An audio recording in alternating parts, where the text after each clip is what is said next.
Peace, what's going down? It's DJ Payne1 for BeatStars.com, and tax time is fast approaching. It's a time when I get to look at how much money I made by being stubborn and continuing to produce a genre of music with declining sales instead of using my degrees to get a stable and well-paying job. Now, I could look at my gross income for the year and think, wow, that's all?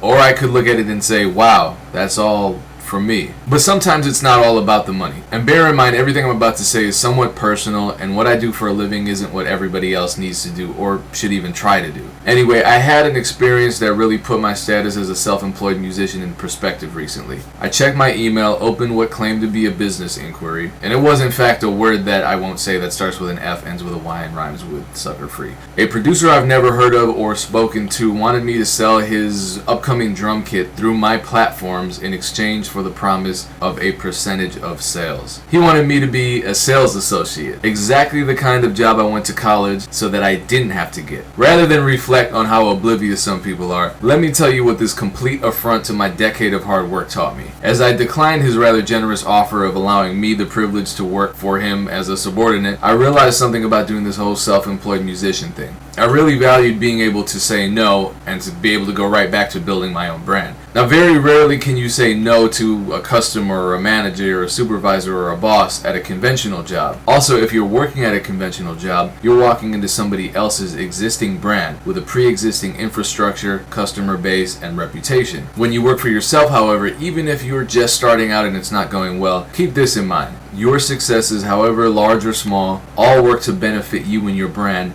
not somebody else, not a boss, not a CEO, not some global corporation. And these successes all add up. Every success you achieve builds up your infrastructure, customer base, and reputation. And whether you build an empire or a modest secondary income, you did it yourself, and that's something to value and be proud of. So keep that in mind as you go against the grain to make your self-employed music career a sustainable reality. Because in our line of work, the word stability doesn't exist. If you put the word financial before that, it really doesn't exist. And this can stress a lot of people out. So celebrate the fact that you're working for yourself and for your future as you continue your journey. Now, regardless of what you do, peace, much success to you.